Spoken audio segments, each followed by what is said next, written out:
Bonjour et bienvenue dans ce nouveau tutoriel de préparation de chantier. Aujourd'hui, nous allons découvrir ce qu'est un plan d'implantation. Ce document est établi avant le démarrage des travaux, lors de la phase de préparation de chantier. L'objectif de ce dernier est d'assurer la bonne implantation du bâtiment dans le terrain, c'est-à-dire à la position qui a été retenue par l'architecte et validée lors du dépôt du permis de construire. Il est important de bien saisir l'importance capitale de ce plan. La position d'un bâtiment, sans son emprise cadastrale, est généralement vérifiée à la fin des travaux, lors de la réception par le maître d'ouvrage. En cas de défaut d'implantation dont vous seriez responsable, la démolition et la reconstruction de l'ouvrage au bon emplacement seraient à vos frais et ne vous dispenserez pas de régler en plus les pénalités liées au retard de livraison. Il s'agit de fait du document de préparation de chantier le plus engageant en termes de responsabilité. Votre rôle, au stade de la préparation de chantier, consiste donc à veiller à ce que les équipes de production implantent le bâtiment au bon emplacement. Voyons pour cela deux méthodes. La méthode d'implantation traditionnelle. Cette méthode éprouvée reste la mieux maîtrisée par les équipes de production. Elle consiste en la création d'un quadrillage formé par plusieurs axes séquents et identifiés par un numéro unique. Les ouvrages à construire sont ensuite positionnés grâce à deux distances différentes mesurées depuis ces axes d'implantation. Le principe de ce système d'implantation est tout à fait pertinent, mais il se heurte toutefois à certaines limites lors de sa mise en œuvre.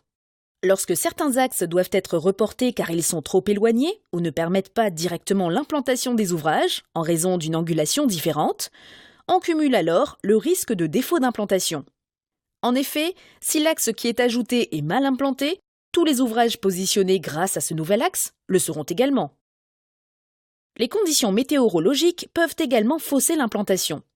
Il est en effet fréquent de tirer une ficelle entre deux points pour matérialiser un axe d'implantation et reporter les côtes des ouvrages. Sauf qu'en cas de vent fort, la ficelle se déforme et fausse l'implantation. Le terrassement peut également grandement complexifier l'implantation. En cas de bâtiment inscrit dans une forte pente, les axes doivent être reportés à la verticale et le niveau de précision se trouve réduit. Enfin, la géométrie du bâtiment peut parfois être très complexe à reporter sous forme d'axes séquents. C'est par exemple le cas des formes courbes ou peu parallèles.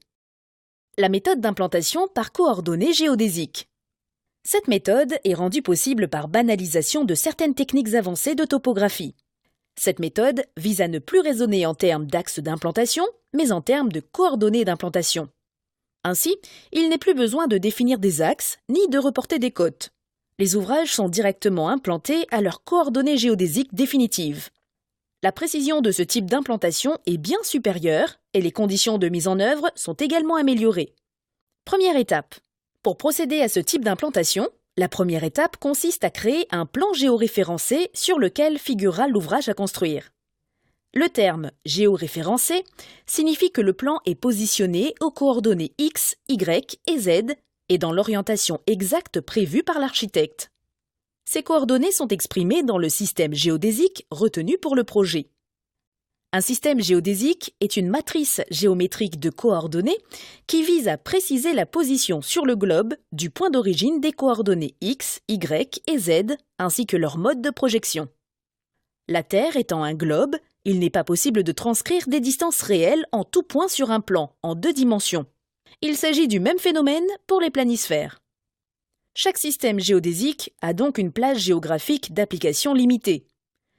Il est de la responsabilité d'un expert géomètre de produire le plan topographique du projet géoréférencé dans le bon système géodésique.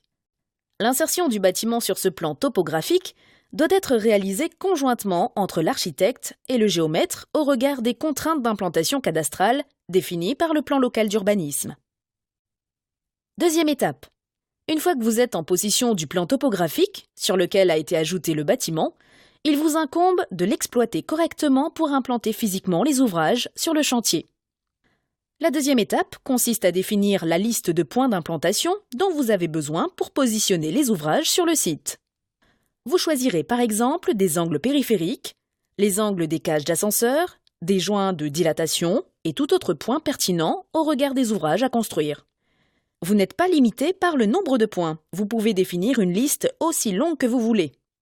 En positionnant ces points dans AutoCAD ou tout autre logiciel de DAO, vous pouvez procéder à une extraction des coordonnées de ces points. Un tableau est alors généré et répercute les coordonnées de chaque point. En donnant un identifiant unique à chacun de ces points, vous êtes alors capable de dresser un plan de repérage pour guider le chef de chantier dans le positionnement de ces points sur le chantier, annexé du tableau de la liste des points avec leurs coordonnées. Troisième étape.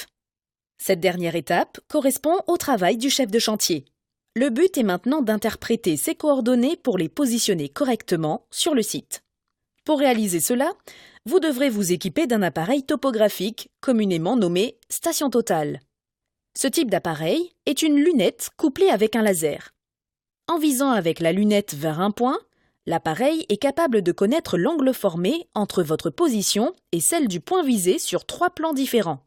Il est donc capable de connaître et de définir le vecteur passant par votre position et celle de la cible. Le laser est quant à lui un télémètre. Il permet de mesurer la distance qui vous sépare de la cible. En combinant un vecteur et une distance, votre station totale est en mesure de connaître les coordonnées exactes en 3 dimensions de la cible. Maintenant que vous avez compris ce principe de positionnement, voyons les différentes étapes intermédiaires pour l'implantation. Premièrement, positionnez votre station totale à un emplacement sain, hors de tout flux et à l'abri des risques de déplacement accidentel.